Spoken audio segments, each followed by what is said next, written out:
Hey everybody, how's it going? Marcos Villegas here in Las Vegas, being joined with Bill Haney, whose son Devin Haney, now undisputed champion, goes and rematches George Kambosos in Australia. How good does that sound? Your son, undisputed champion. Oh, absolutely.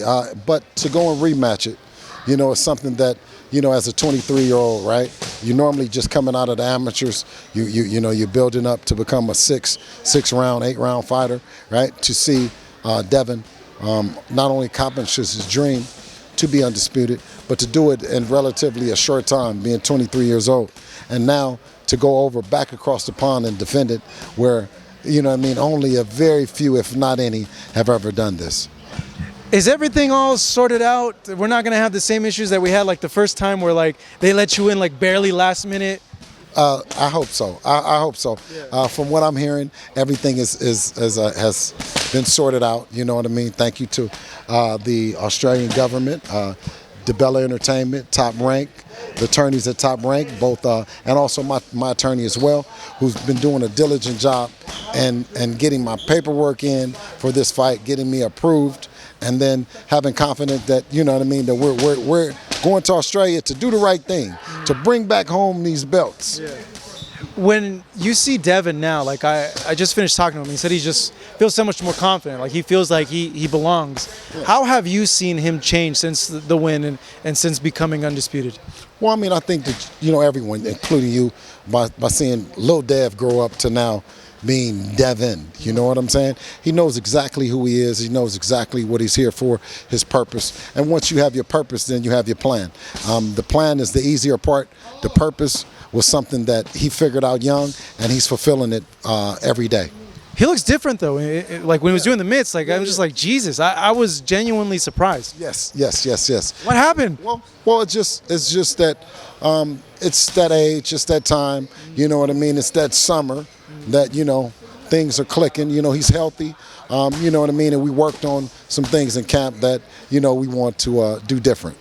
When you see this rematch, obviously you guys feel you're going to dominate again, but can the fight be different, or is it going to be very similar to the first fight where it's just Devin completely dominating the fight pretty much? Well, when you talk about the first fight, even the world, including you and everyone else, didn't expect that Kambosos and him to engage the way that he did. So with that saying, we don't know what George Kambosos is going to bring. We know that he's a desperate man, a hungry man, a man that has nothing to lose, similar to when he fought Teofimo Lopez.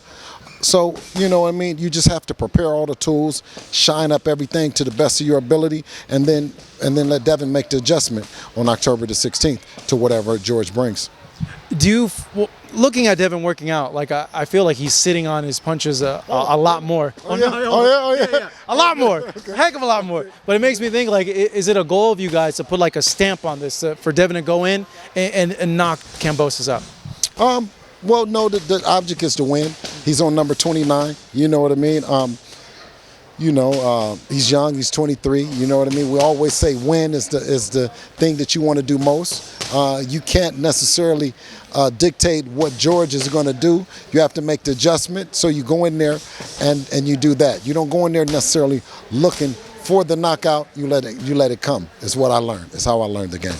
Do you guys feel, based on what you guys are saying, and that maybe George is in a position where he's like, hey, this is it. It's either now or never, that it's going to be a harder fight this time around? Well, you don't want to say harder, because one thing, when they bring you harder, you get smarter. You know what I mean? So I know that we'll make the right adjustment. I don't think that there's anything that he can do that Devin won't or hasn't seen before. So it's just about getting to the arena and making executions. You know what I mean? And performing, entertaining, and having fun. When you hear statements from George saying oh, if I don't win this fight, I might retire, how do you guys react to that? And what do you guys think? Well, we know that George, he's good for his lines, his one-liners, you know what I mean? His quotes. They almost seem movie related, you know what I mean? And this guy now that we know as George seems like more out of the Rocky movie, right? He's coming with the chip on his shoulder. He's doing less talking. So, it's just about being prepared, man, and ready to make the adjustment for him and not underestimating anything that he's bringing. Devin feels that George will be more aggressive. From what you told me, you feel that he'd be more aggressive.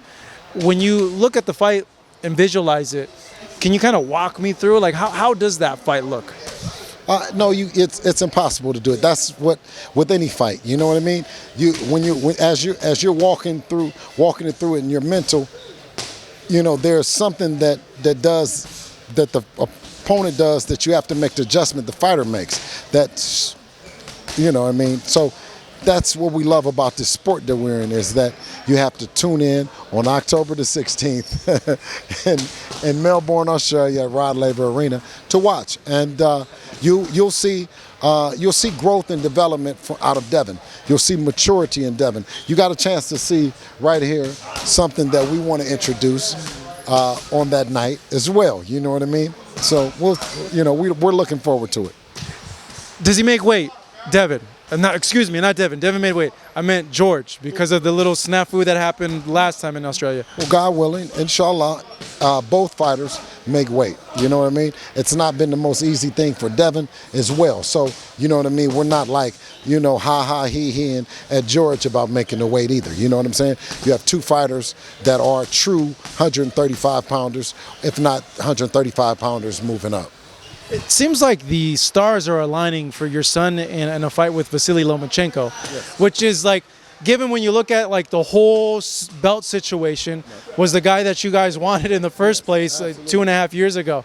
And it's just, I don't know, I just kind of scratch my head and be like, well, it all ended up working out. Yeah. But like, do you feel the same way too? Like, look, like we're going to end up fighting this guy anyways. Oh, absolutely. For Vasily in the world to find respect in Devon as being a great fight with Lomachenko, that means everything in the world to us.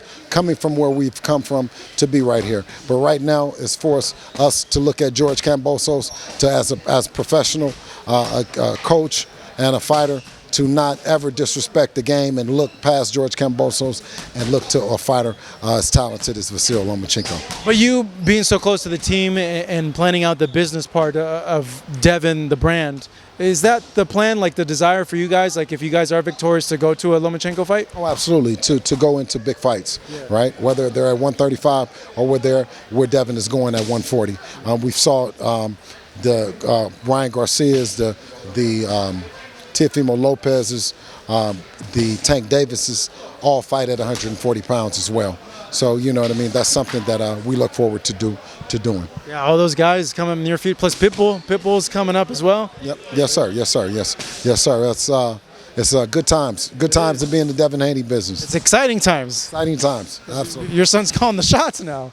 Absolutely. Well, Allah knows best. God is the shot caller. We've been blessed that, like you say, everything's been lining up where we found success. You know what I mean? And hopefully, that'll continue to happen. But this is a crazy, crazy, crazy business. This boxing business is. Yeah, you're telling me, man. Based on that, then I know a lot of people want to see Devin go and face Tank, go and face Ryan. But knowing that the business that is boxing, do you think we will eventually see those fights for Devin? And what do you make of those fighters not really like strongly pushing for a fight with Devin, because Devin's undisputed? Great. And that's a great question that you asked, is that will we ever see Devin in the ring with some of those fighters? Well, I'll tell you one thing is, if they don't fight him, if they don't fight Devin and they lose, you're going to see us fighting the winner. So it's either going to be them or somebody that beat them, because that's the only thing that we want to do is be in the big fights. You saw the thing with Teofimo Lopez, right? Well, you saw with Vasily Lomachenko, we wanted to fight Vasily. He said he wanted to fight Teo, right? He loses to Teo. Then Teo, we want to fight Teo. Teo loses to Kambosos. Kambosos says he wants to fight Vasily, but ended up having to fight us. So you see how things worked. It all worked out in the end. Absolutely. Yes, sir. All right. Hey, Bill. Good seeing you. Thank you. Appreciate it. This man right here returning to Australia with his son, Devin Haney, defending the undisputed titles. Thank you so much for watching this video, and make sure to subscribe for more videos of your favorite fighters over here on Fight Hub TV, and give us a follow online as well at Fight Hub TV on Twitter and on Instagram. We appreciate it, guys.